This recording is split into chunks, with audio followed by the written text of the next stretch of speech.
saying? You know, you inspire me to play. Thank you, sir. Thank you so much.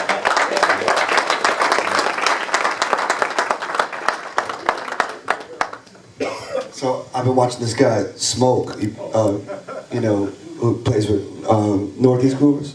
Yeah, Northeast. And, you know, I reached out to him through Facebook or somebody I knew him. And Smoke came to our last gig at 9:30 last time. And he got there and I had a surprise for him. He was there.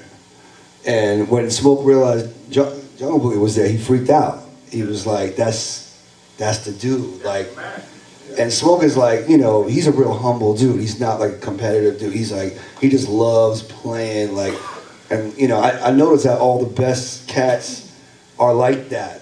They're just cool dudes that, you know, the marginal dudes are the competitive dudes. You know, like, you know, it's the dudes that really are just in one with their thing, most likely are gonna be just in the zone, just cool. And like, they were going back and forth and, you know, Smoke was playing bell while he played and they switched. That night was special, man. It was, you know, as a New Yorker that didn't get to grow up around that kind of environment, that was really, meant a lot to all of us, and we're gonna try to recreate that tonight.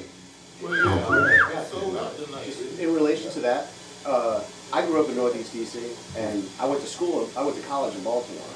30 minutes up 95, go-go doesn't exist.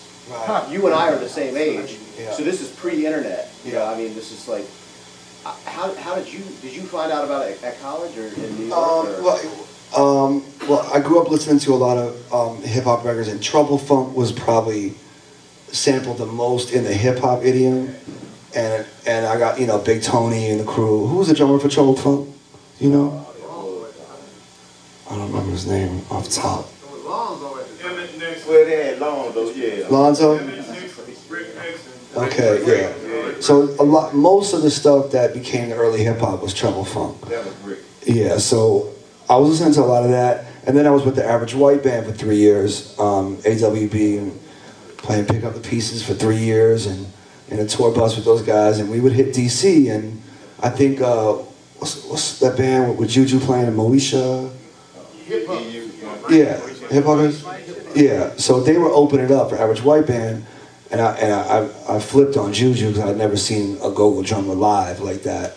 And then me and Juju ended up driving around DC. He's driving me around, and we had a classic day. And he hit me to all this stuff. And people always give me like, you know, because tapes is everything in the go-go community. A real go-go fan has tapes, you know, like of the shows, because that's how it gets along. You pass tapes and make dubs for people.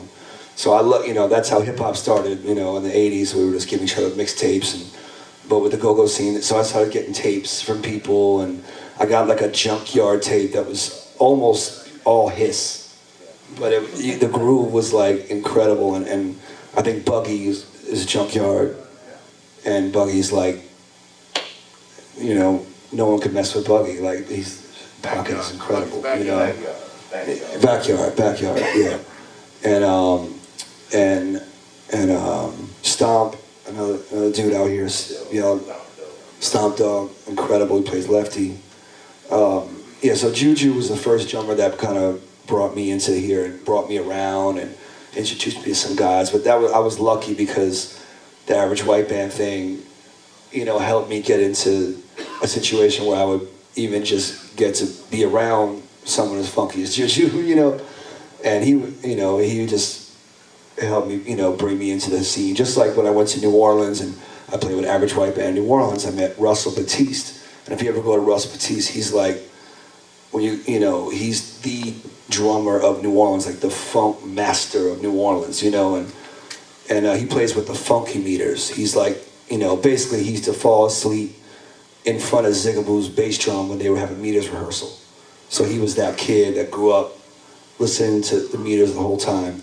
And now when he plays in the Funky Meters, it's unbelievable the way he plays. So, you know, it's all about the drummers that kind of took me under their wing and brought me around, showed me, you know, and it's juiced me, and you feel like a part of something special, that you're being actually, you know, brought into something that's very serious and a very cherished art form, you know. And I've just learned a lot from these guys. But yeah, definitely Juju was the first one for me that brought me into the go-go thing for sure. Have you ever heard of Rick Wellman?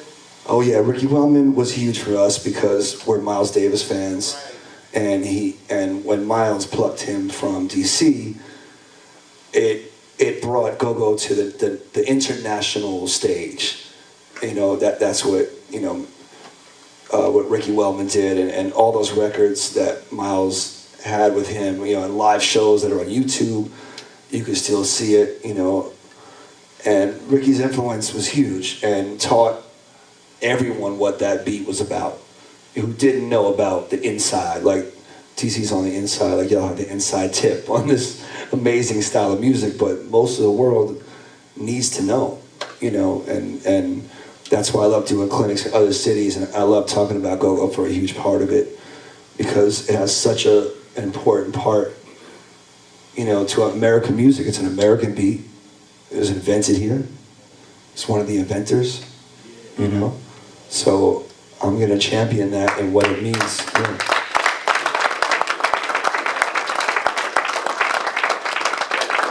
We're good? I think we're good on time. So thank y'all so much. Yeah. I thank the musicians for coming out. Shmeens, Boogie. Jamal and me went to Berkeley together. We all went to Berkeley back in '94.